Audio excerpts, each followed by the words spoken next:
For everyone here who's just joining us, Chris Voss, master hostage negotiator, former FBI international kidnapping negotiator, is here, and he is going to do something called, what is it called, Chris? 60 seconds or she dies. It's going to be fun, so I hope you guys are ready. All right, so one of us has got to be a bank robber, and the other one of us has got to be the hostage negotiator. And I will give you the option as to which one you would like to be.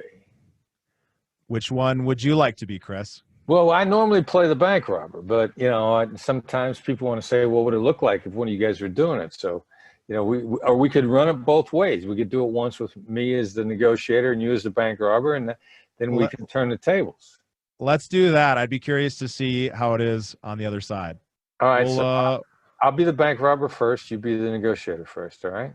So when you're ready, I mean, you can't, the only restrictions a negotiator has, the negotiator cannot give transportation, you can't give drugs or alcohol, you can't give weapons, can't do any kind of a hostage exchange. No one comes in, people only come out. We simulate being over the phone. When the negotiator's ready to go, and you'll be the negotiator the first time, you say ring, ring, and we start. All right, guys. Well, just as a heads up, I am not a pro, and we're going against the pro, so cheer me on here. Hopefully I can survive this 60 seconds, or she'll die. All right, let's do it. Ring, ring. I need a car in 60 seconds or she dies. A car? A car in 60 seconds or she dies. Who's she? Don't worry about that. You got 57 seconds. 57 seconds. What do you need a car for? What do you think I need a car for? 50 seconds. 50 seconds.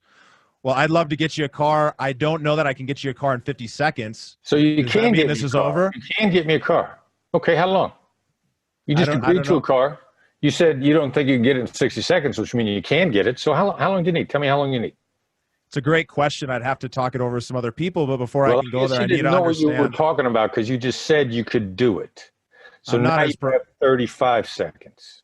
35 seconds. Well, if she dies, you're not going to get anything. So now you're threatening me. You think that makes sense? 30 seconds. What am I supposed to do here? A car in 30 seconds? 25 seconds. I couldn't even drive there in 25 seconds. You got cars all over the place. Don't lie to me. People are on the outside. You got 20 seconds. How am I supposed to do that? Put the car out front, leave the keys in the car, leave the door open, get out of the way. 15 seconds. Tell me what's going to happen after I give you the car. I'll tell you that this woman is going to die in 10 seconds if you don't put that car out front. So she's dead if I don't give you the car, and I don't have her life safe if she is? 7 seconds.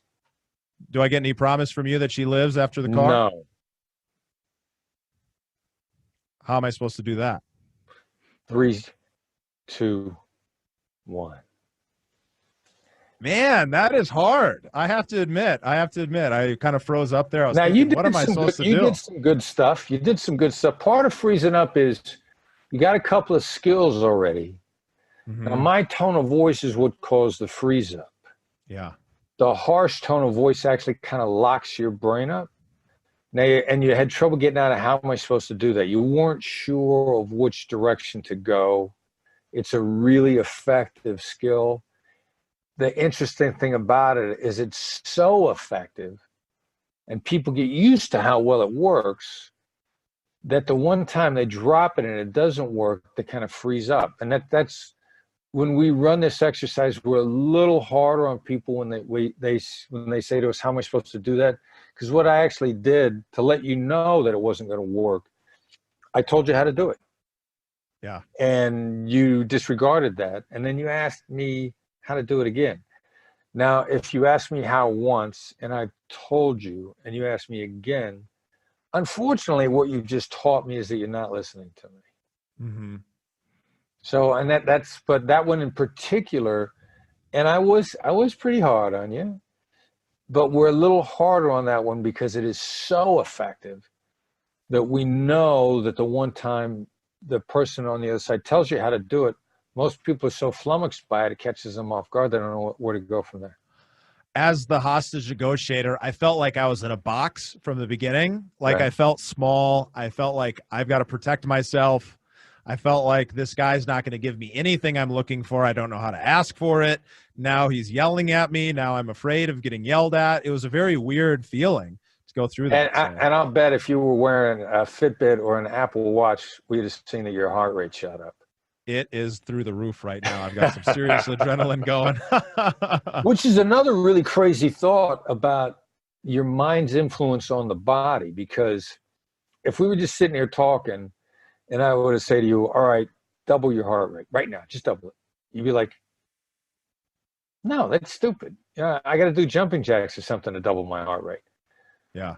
But instead, I triggered an emotional response in you and bang, your heart rate doubled, that's a really crazy thought when you think about, well, if we could do it by accident, what could we do with our brains if we wrapped a way to control that force, wrapped our minds around how to control it, which is the whole Kotler thing and some other stuff that I was talking about. That's what we start to stumble into in human performance, which is an awful lot of fun. That was incredible. It was 1:38 seconds. It felt like 15 seconds, but okay. She died. You did. We didn't make it. You timed it. You got 98 seconds out of that. Yeah. That was really good. You see, that's a victory. You're originally given 60 seconds. You got it to 98. I mean, anytime you negotiate 1 second past the deadline, you've done well. All right. So you want to be a bad guy? Let's flip the script while we're doing this. I think this will be really fun for people. My heart is still pounding through my chest, guys. So, give me a little bit of a break here. It is Chris Voss, after all. All right.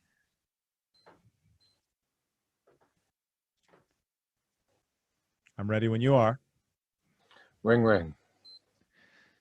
60 seconds, give me a car out front or she dies. Sounds like you want to live through this.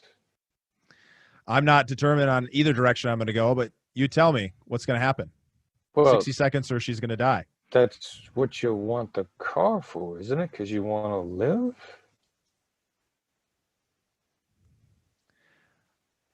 Are you going to get the car or not?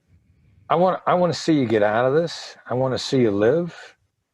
I just want to make sure that's what you want. I mean, 34 seconds or she's dead. Car's going to be out front. Doesn't sound to me like you want to live. I mean, as long as I know you want to live. I mean, how am I supposed to know if you're not going to want to live, if you're not going to give me a chance? What are we talking about? Okay, I want to live, and the car I need outside in 7 seconds or she's going to die, and then it doesn't matter what happens from there. No, it doesn't sound like you're going to give me a chance. I don't think you're telling me the truth. You're not giving me a chance is point of fact. I mean, you haven't. 3, 2, 1. See, now you were never going to give me a chance. That's the problem. No. I was being very stubborn. There are some deals that you're just never going to make. And part of the negotiator's job up front, and point of fact, and it's in a hostage negotiation world, we assume that everybody at the bank is there because he wants to get away from the bank. And point of fact, suicide by cop almost always takes place at a bank. Because the guy doesn't want to get away. There was never going to be a deal. And so we have to figure that out right away. And if you're never going to give me the deal.